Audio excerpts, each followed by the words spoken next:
हम लोग स्टार्ट करते हैं फिलहाल चैप्टर नंबर 2 से, जो कि वेरी इंपॉर्टेंट है, यहीं से स्टार्ट होता है। ठीक है, सो चलिए शुरू करते हैं। अब यूनिट्स, अगर मैं यूनिट्स की बात करूं बच्चों, ठीक है, तो यूनिट्स में कैसा कि सपोज ये मेरा एक स्केल है, ठीक है, अगर मैं इसकी बात करूं कि ये 28 का है, ठीक है, तो आप बोलोगे 28 का क्या है, 28 का व्हाट 28, तो मैं बोलूँगा 28 सेंटीमीटर का है।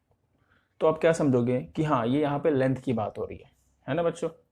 तो वैसे ही अगर मैं कहीं पे भी यूनिट लगाता हूँ किसी का भी, जैसे मैंने यहाँ पे सेंटीमीटर बोला, तो आपने क्या पहचान लिया कि वो लेंथ है। ठीक है, अब जैसे वही मैं बात करूँ 28 सेंटीमीटर मैंने बोला, तो ये आपका लेंथ हो गया। क्यों क्यों आपने बताया, क्योंकि ये सेंटीमीटर की वजह से। अब मैं वही बात करूँ 28 सेंटीमीटर क्यूब, तो इस यूनिट की वजह से आप क्या बताओगे कि ये वॉल्यूम की यहाँ पे बात चल रही है। ठीक है, अगर वही मैं बोलूँ 28 केजी, तो इस केजी की वजह से आप क्या बोलोगे कि यहाँ पे मास की बात चल रही है ना बच्चों। तो ये यूनिट जो है, यूनिट यूनिट हमें क्या बताता है कि वो कौन सा फिजिकल क्वांटिटी है।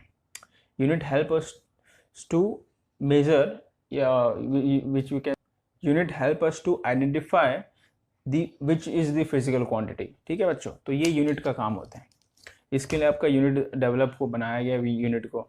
ठीक है, चलिए अब आगे देखते हैं यूनिट का। तो आपको मालूम पड़ेगा यूनिट क्या होता है। अब बच्चों जो फिजिकल क्वांटिटी होती है, ठीक है, अब जैसे मैं बताया फिजिकल क्वांटिटी को आप लेंथ, वॉल्यूम, मास बोल सकते हो।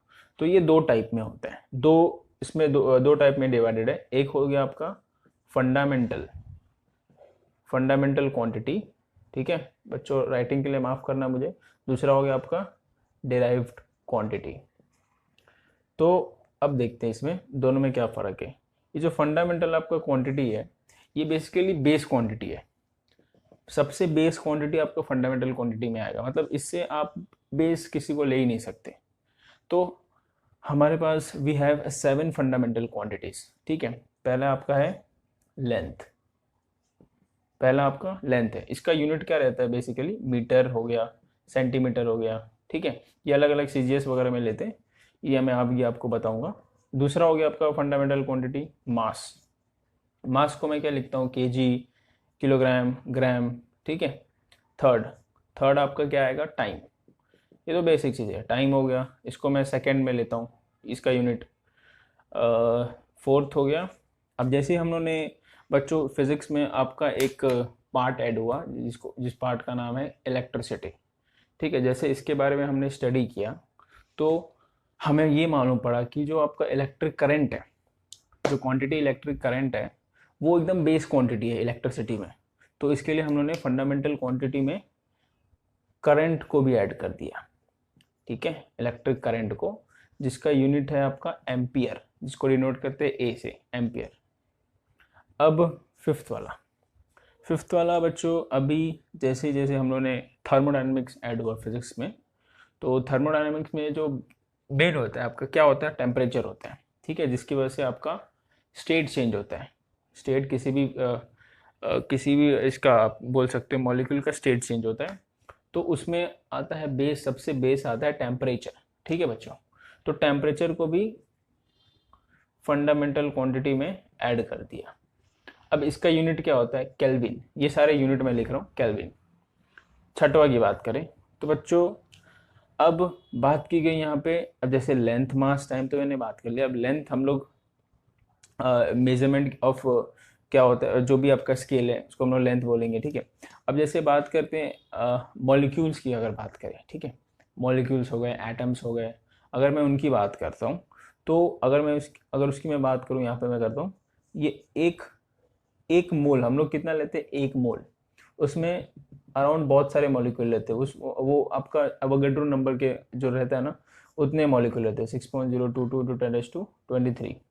तो इस मॉलिक्यूल को, ये जो सारे मॉलिक्यूल्स हैं, इसको मेजर करने के लिए हमने एक क्वांटिटी बनाया जिसका नाम है अमाउंट ऑफ सब्सटेंस। ठीक है, अमाउंट ऑफ सब्सटेंस जिसका यूनिट है आपका मोल। तो मोल क्या चीज़ मेजर करता है, मोल आपका क्या मेजर करता है, मॉलिक्यूल्स को मेजर करता है। ठीक है, जो कि 1 मोल है। अगर मैं बात करूँ 1 मोल है, ठीक है, तो 1 मोल आपका क्या है, 1 मोल आपका 6.022 इंटू 10⁻23 मॉलिक्यूल है। अगर मैं बात करूँ यहाँ पे 2 मोल है तो ये 2 मोल हो गया। 2 मोल में आपके 6 पॉइंट दोनों में 6.03। अगर मैं बात करूँ 3 है तो 3, यहाँ पे 3 मोल हो गया, ठीक है। 3 मोल मतलब 1 2 3। 1 मोल में आपके 6.022 10⁻23 मॉलिक्यूल्स होते हैं, ठीक है। तो मॉलिक्यूल्स को मेजर, क्योंकि मॉलिक्यूल्स बहुत छोटा होते हैं, दिखते नहीं है, तो उसको मेजर करने के लिए हम लोग एक मोल बना देते हैं, ठीक है, मोल, जिससे हम लोग मेजर करते हैं मॉलिक्यूल को। इतना समझा। अब बच्चों नेक्स्ट आगे शायद 7th वाला देखते हैं। अब जो बच्चों 7th वाला है वो है आपका लुमिनस इंटेंसिटी, ठीक है। अब ये बेसिकली क्या होता है, जो लाइट की इंटेंसिटी होती है, जो लाइट आपकी आ रही है ना लाइट, इसकी इंटेंसिटी मेजर करने के लिए हम लोग एक फिजिकल क्वांटिटी बनाए जिसका नाम है लुमिनस इंटेंसिटी। इसका यूनिट क्या होता है, इसको हम लोग कैंडेला से मेजर करते हैं, ठीक है। तो ये सारे हो गए आपके 7 जो है फंडामेंटल क्वांटिटी है। और भी 2 फंडामेंटल क्वांटिटी में आते हैं, वो मैं अभी आपको बताता हूँ, ठीक है। तो अब डेराइव क्वांटिटी की बात करते हैं। फिलहाल फंडामेंटल 2 और क्वांटिटी है, उसको मैं अभी आपको बताऊंगा। तो डेराइव क्वांटिटी जैसे अब मैं पकड़ लेता हूँ वॉल्यूम, ठीक है। तो वॉल्यूम का जो फॉर्मूला है वो क्या है आपका L3। तो जो L है, L आपका क्या लेंथ है, लेंथ जो कि फंडामेंटल क्वांटिटी में आता है। तो ये जो डेराइव क्वांटिटी हम लोग क्या बोल सकते हैं, अब दूसरा एक फॉर्मूला एक और देखते हैं, डेंसिटी, ठीक है। तो डेंसिटी क्या होता है, mass into mass upon volume. अब मास तो फंडामेंटल क्वांटिटी में आता है, बट वॉल्यूम को मैं क्या लिख सकता हूँ, वॉल्यूम को L3 लिख सकता हूँ। तो L लेंथ भी फंडामेंटल क्वांटिटी, मास भी फंडामेंटल क्वांटिटी, और यहाँ पे भी L जो है वो फंडामेंटल क्वांटिटी है। तो बेसिकली डिराइव जो क्वांटिटी है वो फंडामेंटल से ही डिराइव्ड होता है, फंडामेंटल से ही वो डिराइव क्वांटिटी होता है, ठीक है। और कुछ और एक और फॉर्मूला ले लेते हैं, किसका, फोर्स का ले लेते हैं। तो फोर्स भी आपका डिराइव क्वांटिटी है, मास इंटू एक्सेलरेशन। अब एक्सेलरेशन को आप क्या लिख सकते हो, एक्सेलरेशन को मैं वेलोसिटी अपॉन टाइम लिखता हूँ, और वेलोसिटी को मैं डिस्प्लेसमेंट अपॉन टाइम लिखता हूँ। तो डिस्प्लेसमेंट अपॉन टाइम का स्क्वायर हो जाएगा। तो ये हो गया mass into displacement upon time का स्क्वायर। तो देखो यहाँ पे ये मास है आपका फंडामेंटल क्वांटिटी, टाइम, सॉरी ये डिस्प्लेसमेंट है, तो ये लेंथ हो गया, लेंथ हो गया आपका फंडामेंटल क्वांटिटी, टाइम, टाइम हो गया आपका फंडामेंटल क्वांटिटी। तो ये भी फंडामेंटल, फोर्स भी आपका फंडामेंटल क्वांटिटी से डिराइव्ड है, तो ये डिराइव क्वांटिटी में आ गया। मतलब जो भी फंडामेंटल जो क्वांटिटी से फॉर्मूले बनते हैं ना, उसको हम डिराइव क्वांटिटी में डाल देते हैं, ठीक है बच्चों। तो ये बहुत सारे अभी और भी सारे आएंगे यहाँ पे क्वांटिटीज। तो ये हो गया फंडामेंटल क्वांटिटी और डिराइव क्वांटिटी बच्चों, ठीक है। इतना समझा आपको। फिजिकल क्वांटिटी 2 टाइप का होता है, फंडामेंटल एंड डिराइव। अब 2 फंडामेंटल और क्वांटिटी है, उसकी मैं अभी बात करता हूँ यहाँ पे। तो बच्चों 2 और फंडामेंटल क्वांटिटी में हमारे कौन से, एक है आपका, पहला है आपका प्लेन एंगल, ठीक है।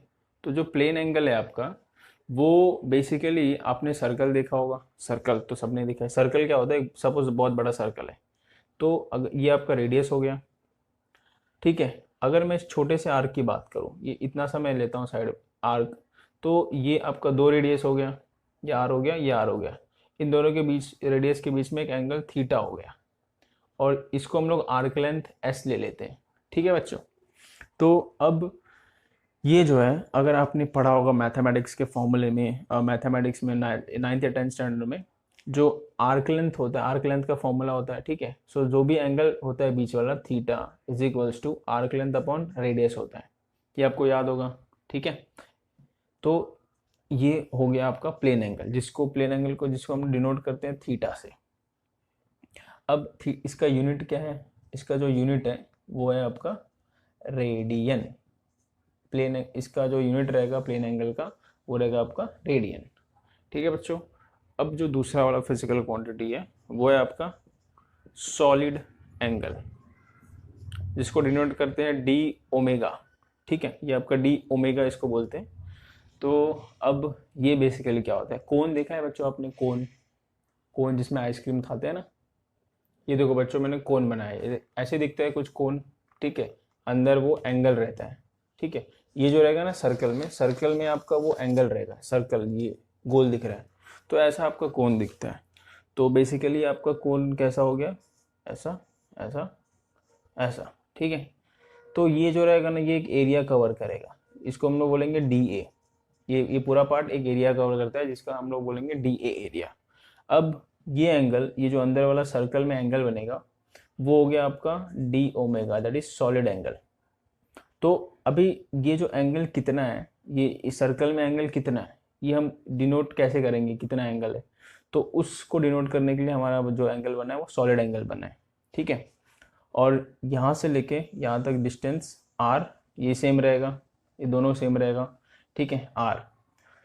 तो इसका जो फॉर्मूला है आपका जो भी है फॉर्मूला, वो होगा D omega is equals to D A upon R square, ठीक है बच्चों। जैसे यहाँ पे थीटा इज इक्वल्स टू ये आर्क लेंथ अपॉन आर था, वैसे ही यहाँ पे एरिया अपॉन यहाँ पे आर स्क्वायर रहेगा बस, क्योंकि वो 3D में रहता है ना बच्चों, 3D में रहता है पूरा। ये सिर्फ 2D की बात चल रही थी सर्कल में, ये प्लेन एंगल में, ये पूरा 3D में है। तो 3D में आपका एंगल मेजर करने के लिए हम लोग सॉलिड एंगल लेते हैं, ठीक है। अब बच्चों इसका जो यूनिट है, यूनिट जो है उसको हम लोग स्टेराडियन बोलते हैं, स्टेराडियन। ओके बच्चों, अब हम आगे इसके आगे टॉपिक पे बढ़ते हैं। अब बच्चों 3 टाइप के सिस्टम होते हैं, ठीक है। हम लोग मेजरमेंट जो लेते हैं उसके में 3 टाइप के सिस्टम होते हैं। एक होता है CGS, सी मतलब सेंटीमीटर, ग्राम और सेकंड, जी का ग्राम होता है सेकंड। दूसरा होता है FPS, F फुट होता है, पाउंड सेकंड।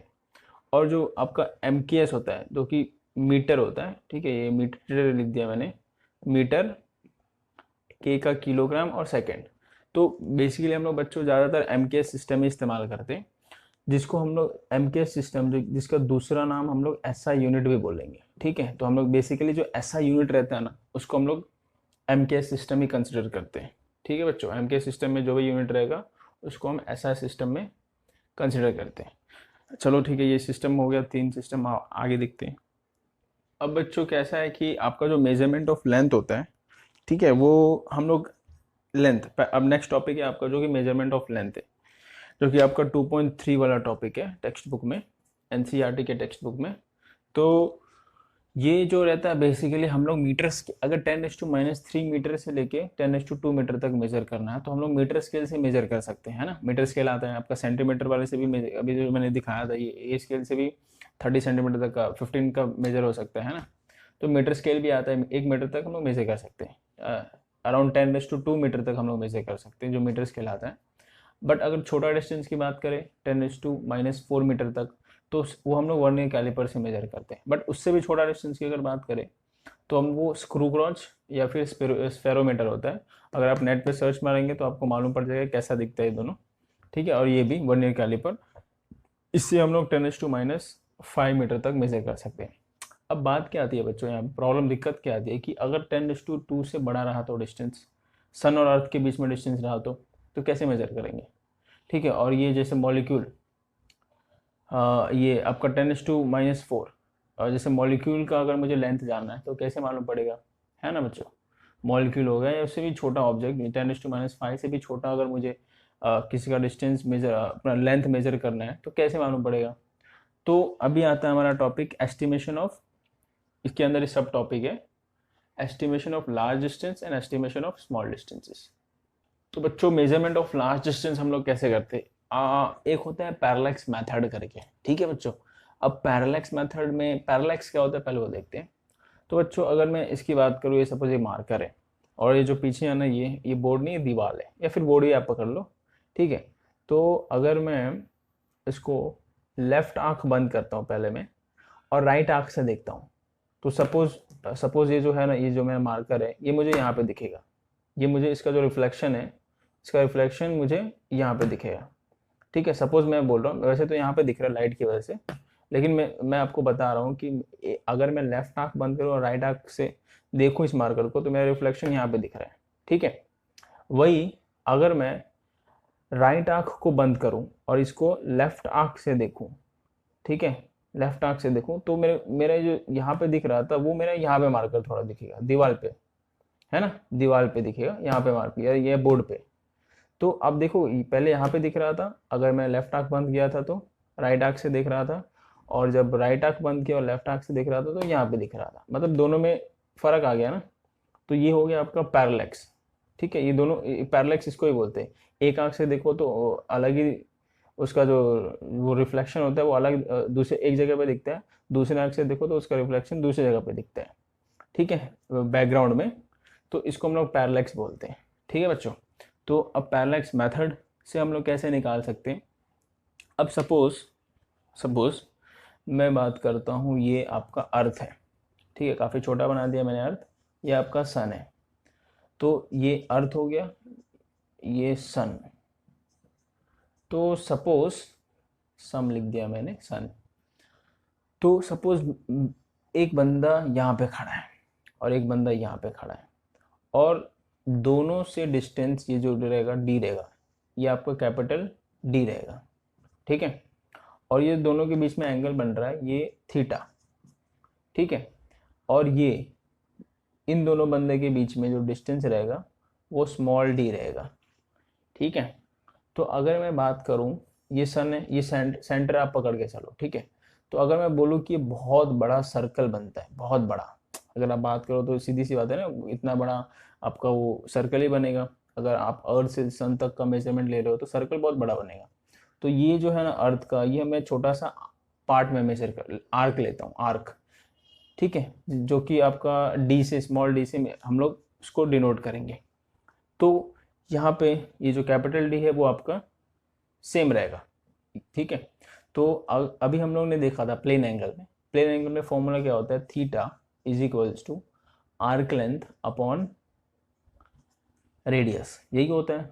तो यहाँ से आपका अगर मुझे इसमें से कोई भी दो चीज़ का वैल्यू पता है, या तो मुझे इसका पता है, या तो मुझे इसका पता है, या तो मुझे इसका पता है, ठीक है, कि कोई भी मुझे दो वैल्यू पता है तो मैं एक वैल्यू निकाल सकता हूँ। अगर मुझे ये दोनों पता है तो मैं इन दोनों के बीच का एंगल निकाल सकता हूँ। अगर मुझे ये थीटा पता है और ये डिस्टेंस पता है तो मैं ये डायमीटर ऑफ द अर्थ निकाल सकता हूँ, है ना, स्मॉल डी, ये इसको हम लोग डायमीटर ही बोलेंगे ना। तो इस थीटा को हम लोग यहाँ पे क्या बोलते हैं, पैरेलैक्स एंगल, ठीक है बच्चों। तो ये थीटा अपना हमारा क्या हो जाएगा, पैरेलैक्स एंगल। सो ऐसे हम लोग मेजरमेंट ऑफ लार्ज डिस्टेंस करते हैं बाय पैरेलैक्स। तो ये आई होप ये आपको समझ में आ गया होगा। इसके ऊपर अभी कुछ न्यूमेरिकल्स आपको सॉल्व एग्जाम्पल में दिए हुए, तो वो ज़रा कर लेते हैं, ठीक है बच्चों। अब बच्चों ये सॉल्व एग्जाम्पल नंबर 1 हम लोग देखते हैं 2.1। तो मैं भी इसमें से पूरा मैं नहीं कराऊंगा एग्जाम्पल, कुछ कराऊंगा, ठीक है, क्योंकि ऐसा मुझे लगता है कि आप लोग के लिए डिफिकल्ट लगेगा।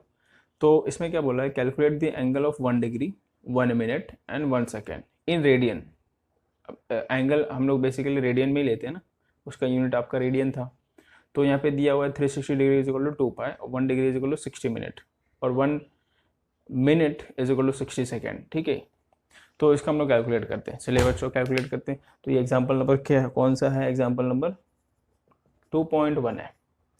तो उसमें आपको दिया है कि फाइंड क्या करना है, पहले दिया क्या है, 360 डिग्री इज इक्वल्स टू 2 पाई, ये दिया है, ठीक है। तो क्या मैं दोनों जगह पे 180 से डिवाइड करूं, 180 डिग्री, ये हो गया 180, तो ये हो जाएगा 2, ये हो जाएगा, ये क्या हो जाएगा 2 1 2, ये इसको अब एक काम करो, इसको डिवाइड मत करो, इसको 180 रहने दो, ऐसे ही रहने दो एज इट इज, ठीक है बच्चों। ये 2/180 रहने दो, इसको कैंसिल हो गया, ये 2 हो गया। तो यहाँ क्या आया, therefore 2 is equals to 2 pi upon 180। तो यहाँ पे 2 चला जाएगा, है ना, 2 इधर आएगा तो डिवाइड हो जाएगा, तो ये 2 कैंसिल हो जाएगा, बचेगा यहाँ पे 1। तो आपको यहाँ पे 1 डिग्री कितना आ रहा है, पाई बाय 180 रेडियन आ रहा है। तो 1 डिग्री का वैल्यू आपको मिल गया, that is pi by 180 radian, ठीक है। तो यहाँ पे ये देखो बच्चों, यहाँ पे आप ध्यान रखना, ये 1 डिग्री होता है, ये एक डंडी रहा तो मिनट होता है, और ये 1 सेकेंड होता है, ठीक है।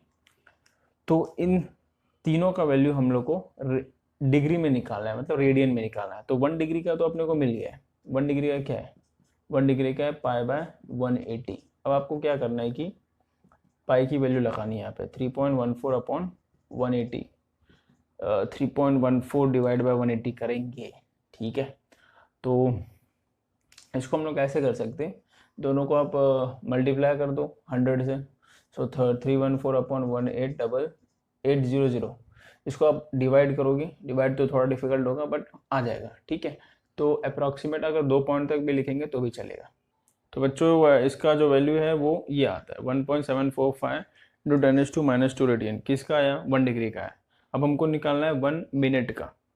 1 मिनट का कितना रेडियन आएगा, ठीक है। तो आपको पता है कि 1 मिनट का निकालना है, ठीक है।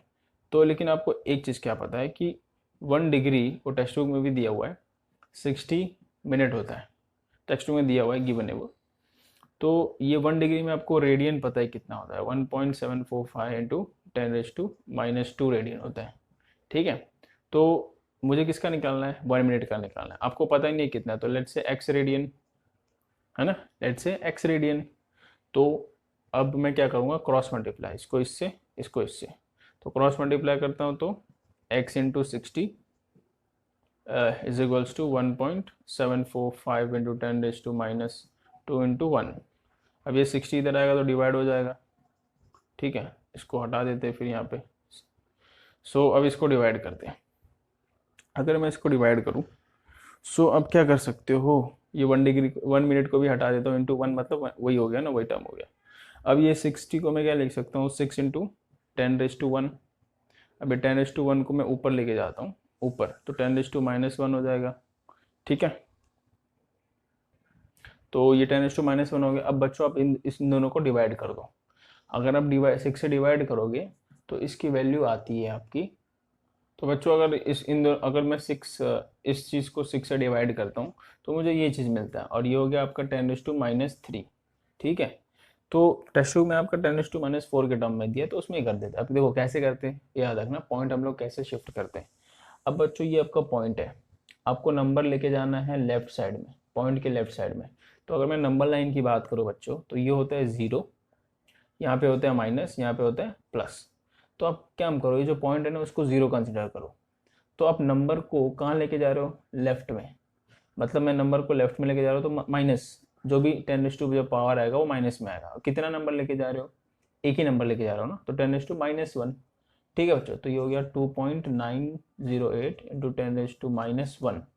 वही मैंने बोला ना, लेफ्ट साइड में लेके आ रहे हो, कितना नंबर? एक नंबर, तो 10⁻1 लगाऊंगा और ये एज इट इज हो गया। तो फिर ये हो गया आपका 10⁻4, ठीक है बच्चों, रेडियन। तो ये आपका 1 मिनट जो है इतना आ गया, 1 मिनट इतना रेडियन आ गया। ये आपका बेसिकली x की वैल्यू है ना, बट x को हम लोगों ने क्या लिया था? यहाँ पे x को हम लोगों ने 1 मिनट ही लिया था ना। तो 1 मिनट आपका कितना रेडियन आ गया? इतना रेडियन, 2.90 10⁻⁻4। अब हम लोग 1 मिनट का निकाल लिए, अब किसका निकालेंगे? 1 सेकेंड का निकालेंगे। इसको हम लोग सेकेंड बोलते हैं। उसका कितना रेडियन आएगा वो देखते हैं। तो बच्चों हम लोग को 1 सेकेंड का फाइंड करना है ना, कितना रेडियन आएगा, जो फाइंड करते हैं। अब आपको पता है कि 1 मिनट कितना होता है? 60 सेकेंड होता है। ये हमने अब टेस्ट बुक में भी आपका गिवन हुआ है, ठीक है, गिवन दिया हुआ है। तो बट अपने को 1 मिनट का पता है क्या है कि 2.908 इंटू 10⁻⁻4, ये पता है रेडियन, है ना। तो हमको किसका निकालना है? 1 सेकेंड का निकालना है। 1 सेकेंड का आपको पता नहीं, लेट से x रेडियन, ठीक है। वही सेम क्रॉस मल्टीप्लाई, तो क्रॉस मल्टीप्लाई करेंगे तो x is equals to 2.908 into 10⁻4 upon 60, ठीक है बच्चों। अब 60 को मैं 10 इंटू, इसको क्या लिख सकता हूँ? इंटू 10⁻1, और 10⁻, इधर वो -1 ऊपर आ जाएगा, ठीक है, बाय लॉ ऑफ इंडाइसिस। अब इन दोनों को मैं डिवाइड कर दूंगा। सो अगर मैं डिवाइड करता हूँ तो बच्चों क्या मिलता है? 0.4847, ऐसा कुछ मिलेगा। आप 3 नंबर भी ले सकते हो। तो ये हो गया 10⁻⁻5, बट आपके टेस्ट में 10⁻6 के टर्म दिया, 6 के टर्म में दिया हुआ है। तो बच्चों वही चीज़ हो गया, क्या होगा? 4.847 इंटू 10⁻1 इंटू 10⁻5। तो बच्चों ये हो गया 4.847 इंटू 10⁻6 रेडियन। तो ये आपका किसका आया? 1 सेकेंड का आया। 1 सेकेंड मैंने x लिया था ना, x रेडियन, तो 1 second is equal to x is equals to ये चीज़ है। तो आपका 1 सेकेंड का भी मिल गया, इतना रेडियन है, ठीक है बच्चों। तो हम लोग इसको ऐसे सॉल्व करेंगे। अब ये याद रखना, आप हमेशा याद रखना कि 1 डिग्री कितना होता है? 60 मिनट होता है। 1 मिनट कितना होता है? 60 सेकेंड होता है, ठीक है। अब मिनट को हम लोग 1 डंडी मारते और सेकेंड को हम लोग 2 डंडी मारते ऊपर। तो ये चीज़ वेरी इंपॉर्टेंट है, ये चीज़ याद रखना, इससे हम लोगों ने निकाला हुआ है। और ये चीज़ आपका टेस्ट में दिया भी है, तो इसे कोई इशू नहीं है, बट कभी कभी आपको नहीं भी दिया रहेगा, ठीक है बच्चों। तो अभी हम लोग आगे नेक्स्ट वाले सम पे चलते हैं।